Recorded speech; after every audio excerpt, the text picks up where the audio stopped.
Capítulo 12. Pratique o snowboard com um porco. Havíamos chegado às cercanias de uma pequena estação de esqui aninhada nas montanhas. A placa dizia: Bem-vindos a Cloud Croft, Novo México. O ar era frio e rarefeito. Nos telhados das cabanas a neve se acumulava e montes de neve suja erguiam em ambos os lados das ruas.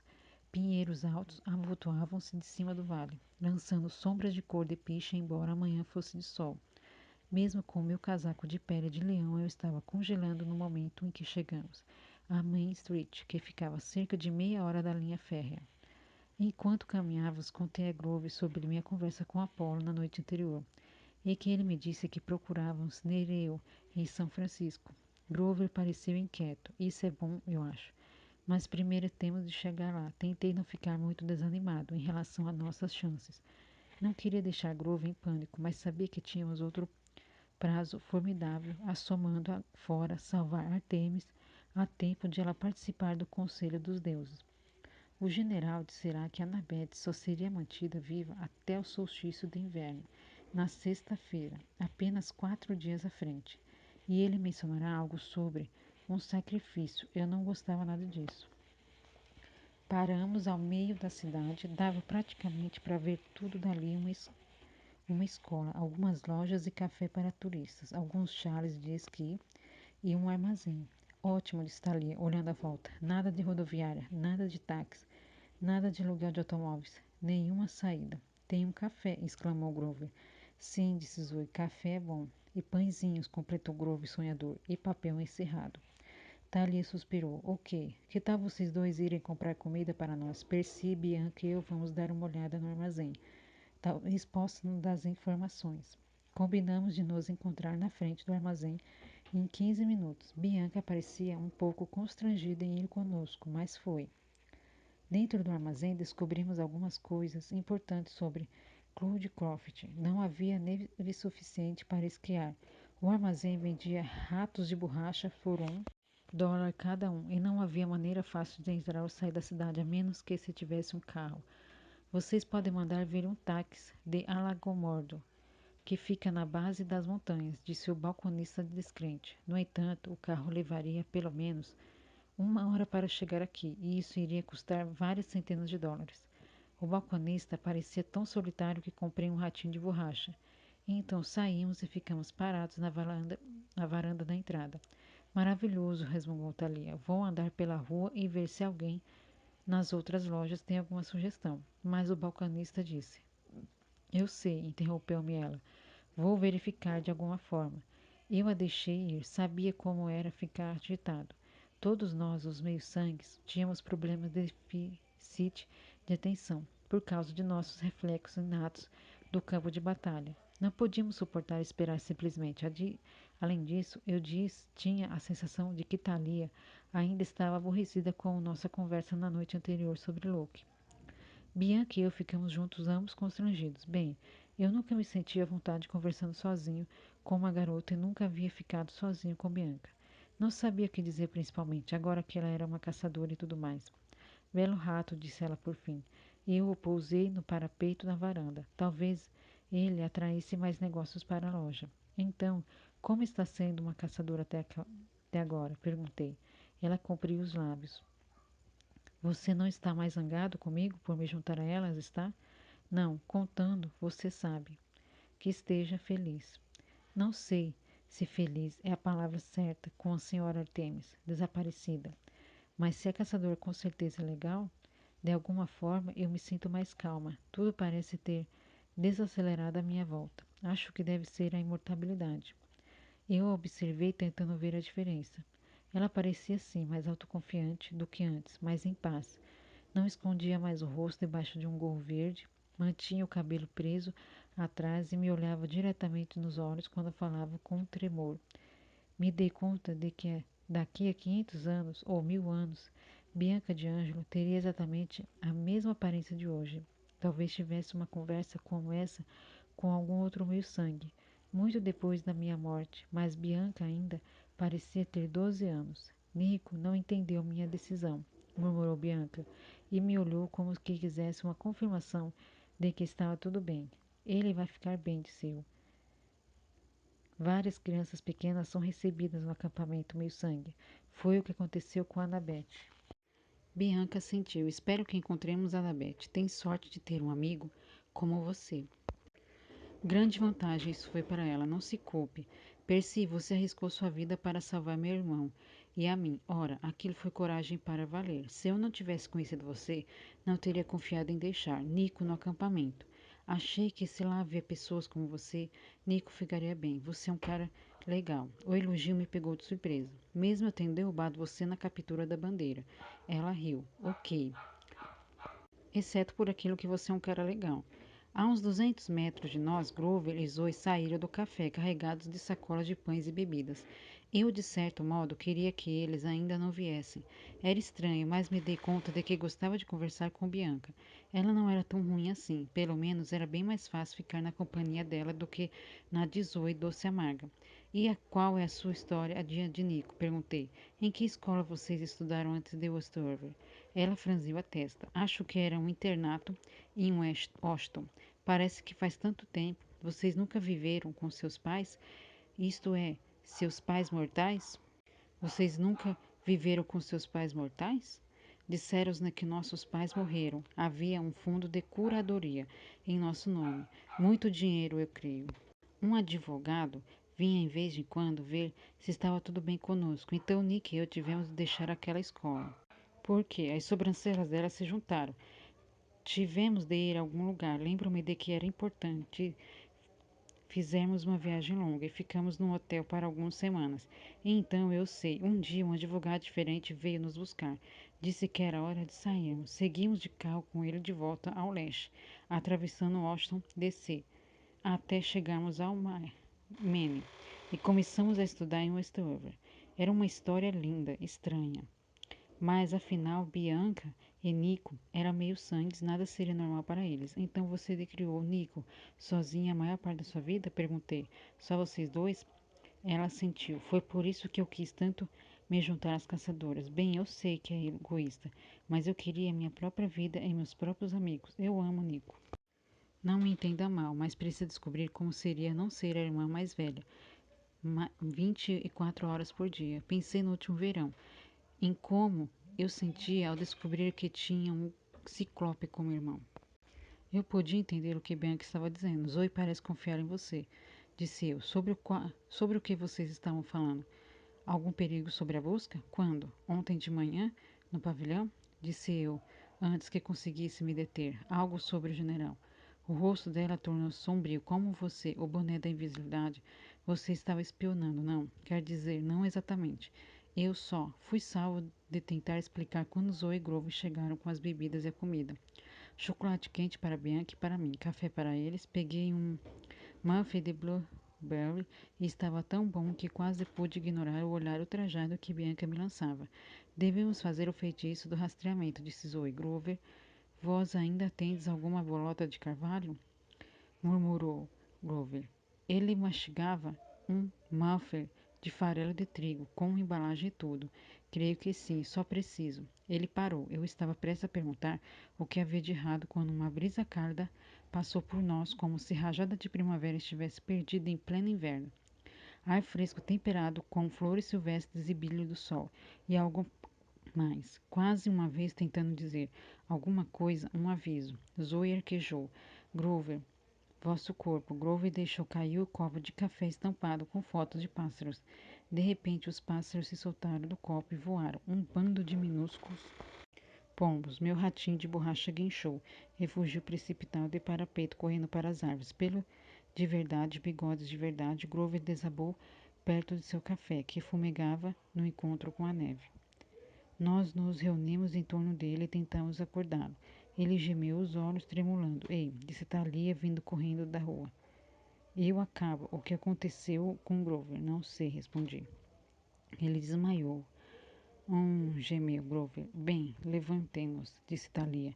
Ela estava com a lança na mão. Olhava para trás como se estivesse sendo seguida. Temos de sair daqui. Chegamos ao limite da cidade. Antes que os dois primeiros guerreiros esqueletos aparecessem, eles saíram das árvores de ambos os lados da estrada. Em vez da camuflagem cinza, agora Sua usava um uniforme azul da polícia estadual do novo médico, mas tinham a mesma pele cinza transparente e os mesmos olhos amarelos. Eles sacaram as armas. Admito que costumava pensar que seria legal aprender a disparar uma arma, mas mudei de ideia assim que os guerreiros esqueletos apontaram as deles para mim. Thalia tocou em seu bracelete. A Aegis ganhou vida numa espiral em seu braço, mas os guerreiros nem piscaram. Seus olhos amarelos, reluzentes, cravaram em mim. Puxei contra a corrente, embora eu não soubesse para que ela serviria diante das armas de fogo. Zoe e Bianca puxaram seus arcos, mas Bianca estava tendo problemas, pois Grover continuava a apagar e apoiar-se nela. Recuem, disse Thalia. Foi o que começamos a fazer. Mas nesse momento ouvi um barulho de galhos. Dois outros esqueletos apareceram na estrada atrás de nós. Estavam cercados. Imaginei onde estariam os outros esqueletos. Eu virá uma dúzia deles no Smithsonian. Então um dos guerreiros levou um telefone celular à boca e falou. Só não estava falando. Ele emitia estalidos, retinido como o dente do osso. De repente compreendi o que estava acontecendo. Os esqueletos haviam se dividido para nos procurar. Esses estavam chamando seus irmãos. Logo estaríamos ocupados com todo o grupo. Está próximo, gemeu Grover. Está aqui, disse eu. Não insistiu ele. O presente da natureza. Eu não sabia de que estava falando, mas estava preocupado com o estado dele. Grover não se encontrava em condições de andar, muito menos de lutar. Teremos de enfrentá-lo num esquema um por um, disse Thalia. Eles não são quatro? Nós somos quatro. Talvez dessa forma ignorem Grover. De acordo, disse Zoe. A natureza, gemia Grover. Um vento morno soprava pelo cânion, fazendo farfalhar as árvores, mas eu mantinha os olhos nos esqueletos. Lembrei-me do general falando com sádica satisfação sobre o destino de Annabeth. Lembrei de maneira como Luke havia traído e ataquei. O primeiro esqueleto disparou. O tempo diminuiu a velocidade. Não vou dizer que podia ver a bala, mas podia sentir sua trajetória da mesma maneira que sentia as correntes mantidas marinhas do oceano.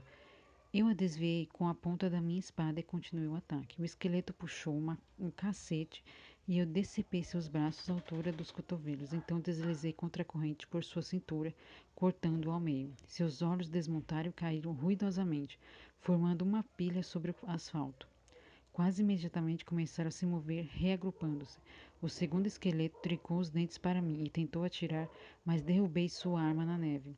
Pensei que estava me saindo muito bem, até que os outros dois esqueletos me atingiram nas costas. Percy, gritou Thalia. Cai de cara na rua, então percebi algo. Eu não estava morto. O impacto das balas havia sido superficial como um empurrão para trás, mas elas não tinham me ferido. A pele do leão de Nemeia, meu casaco, era a prova de balas. Thalia atacou o segundo esqueleto.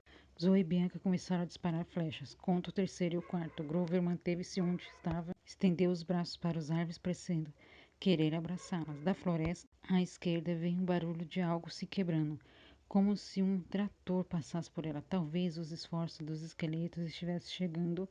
Fiquei de pé e me desviei de um cacetete da polícia. Os esqueletos que eu havia cortado ao meio já estavam totalmente remontados, vindo atrás de mim.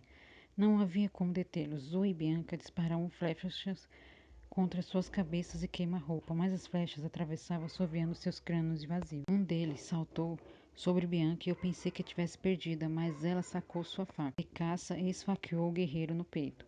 O esqueleto todo irrompeu em chamas, deixando uma pilha de cinzas e um distintivo da polícia. Como fizesse isso? Perguntou Zoe. Não sei, disse Bianca nervosa. Golpe de sorte. Bem, repita. Bianca tentou, mas os três esqueletos restantes agora estavam atentos a ela. Eles nos fizeram recuar, nos mantendo à distância dos cacetetes. Algum plano? Perguntei. Enquanto recuávamos, ninguém respondeu. As árvores atrás do esqueleto estavam tremendo, galhos se quebravam. Um presente, murmurou Grover. E então, com um portentoso branido, a maior porco que eu já vira na vida, alcançou ruidosamente a estrada. Era um javali de quase 10 metros de altura, com um focinho cor-de-rosa, melequento e presas do tamanho do canoas, o pelo marrom de suas costas se eriçava e seus olhos eram selvagens e raivosos. Guichou ele e atirou os três esqueletos para um lado, com suas presas. A força foi tamanha que eles passaram voando sobre as árvores, indo bater de encontro à encosta da montanha, onde se fizeram em pedaços, olhos, suas pernas e braços rodopiando para todos os lados. Então o porco voltou-se para nós. Thalia ergueu a lança, mas Grover gritou: Não o mate! O javali grunhiu e escavou o chão pronto para atacar. Este é o javali de Erimanto, disse Zoe, tentando ficar calma. Não creio que possamos matá-lo. É um presente, afirmou Grover. Uma bênção da natureza. O javali disse: Ri! E brandiu as presas. Zoe e Bianca correram, saindo do caminho. Eu tive de empurrar Grover para que ele não fosse lançado na montanha com o expresso presa de javali. Certo, eu me sinto abençoado, disse eu. Fujam. Corremos em direções diferentes e por um momento o javali ficou confuso. Ele quer nos matar, gritou Thalia. Naturalmente, disse Grover. Ele é selvagem. Então como pode ser uma bênção? Perguntou Bianca. Parecia uma pergunta bastante justa, mas o porco selvagem ficou ofendido e investiu contra ela, que era mais rápida do que imaginava. Ela rolou para longe de seus cascos e apareceu por trás da fera. Então ele atacou com as presas e destroçou a placa de bem-vindos a Cloud Croft. Vasculhei a minha mente, tentando me lembrar do mito do javali. Eu tinha quase certeza que Heracles havia lutado contra aquela coisa, mas não conseguia lembrar como ele a tinha vencido. Tinha uma vaga lembrança do javali arrasando várias cidades gregas antes que Heracles conseguisse subjugá-la. Esperava que Goldcroft tivesse seguro contra os ataques de javalis gigantes. Não parai, gritou Zoe. Ela e Bianca correram em direções opostas. Grover dançava em torno do javali, tocando sua flauta, enquanto o porco selvagem bufava e tentava acertá-lo. No entanto, Thalia e eu ganhamos o prêmio da má sorte. Quando o javali se voltou para nós, Thalia cometeu o erro de erguer a Aegis como defesa. A visão da cabeça da medusa fez o javali guinchar de fúria. Talvez ela se parecesse demais com um de seus parentes. O javali investiu contra nós.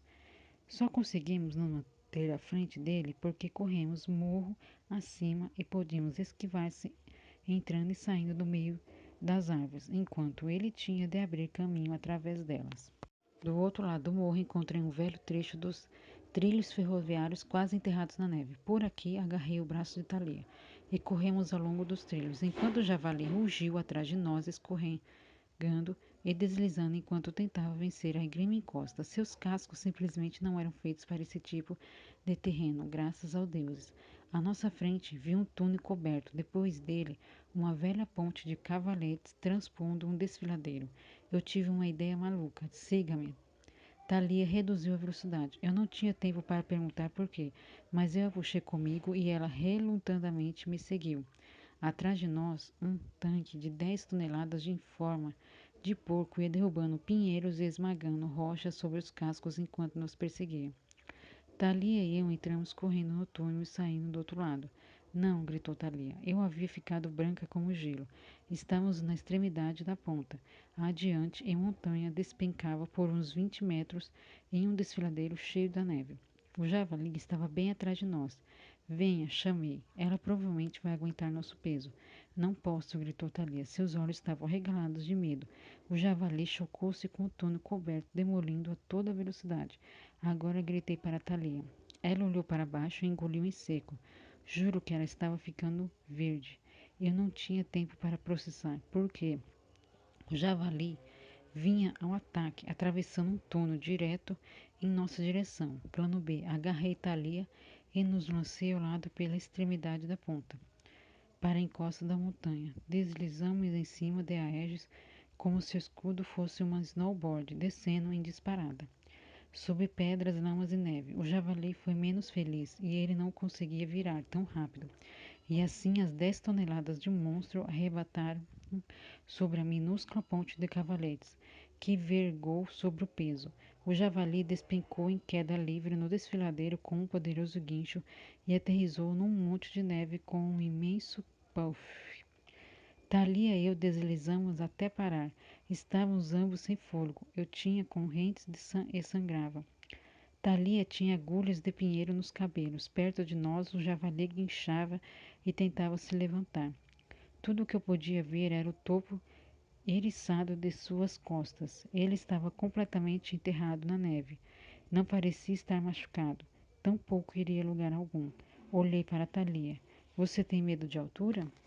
Agora que estávamos em segurança na base da montanha, seus olhos tinham aquela expressão de raiva. Não seja estúpido. Isso explica porque você entrou em pânico no ônibus de Apolo, porque não quis falar no assunto. Ela respirou fundo, então passou a mão pelos cabelos, tirando as agulhas de pinheiro. Se contar a alguém, eu juro. Não, não, garanti. Tudo bem. É só que a filha de Zeus, o Senhor dos Céus, ter medo de altura. Eu estava prestes a me lançar na neve quando, acima de nós, a voz de Grover chamou. Alô? Aqui embaixo gritei. Alguns minutos depois, Zoe, Bianca e Grover juntaram-se a nós. Ficamos observando o javali lutar para desvencilhar da neve. Uma bênção da natureza, disse Grover, agora parecendo agitado. Concordo, disse Zoe. Devemos aproveitá-la. Espere, disse irritado. Thalia, que ainda parecia ter perdido uma luta com uma árvore de Natal. Explique por você não está certo de que esse porco é uma bênção. Grover olhou para o animal distraído. É a nossa carona para o oeste. Tem ideia da velocidade de que esse javali pode viajar? Engraçado, disse eu, como em cowboys de porco. Grover assentiu. Precisamos embarcar. Gostaria de ter mais tempo para olhar por aí, mas agora ele se foi. O que se foi? Grover não parecia ter me ouvido. Andou até o javali e saltou em suas costas. O animal já começava a avançar através do monte de neve. Assim que ele libertasse, não haveria mais como detê-lo. Grover pegou sua flauta, tocou uma melodia animada e jogou uma maçã na frente do javali. A maçã começou a flutuar, rodopiando bem diante do nariz do javali, e este ficou louco, esticando-se toda para tentar pegá-la. Direção automática, murmurou Thalia. Sensacional. Ela foi até ele, saltou para trás de Grover, e o que ainda deixava bastante espaço para o restante de nós. Zoe e Bianca caminharam na direção do javali. Espere um segundo, disse eu. Vocês duas sabem o que Grover está falando? Dessa bênção da natureza? Naturalmente, respondeu Zoe. Vós não a sentistes no vento? Foi tão forte. Eu nunca pensei que fosse sentir aquela presença outra vez. Que presença? Ela me olhou como se eu fosse um idiota. O senhor da natureza, claro. Por um momento único, com a chegada do javali, eu senti a presença de Pan.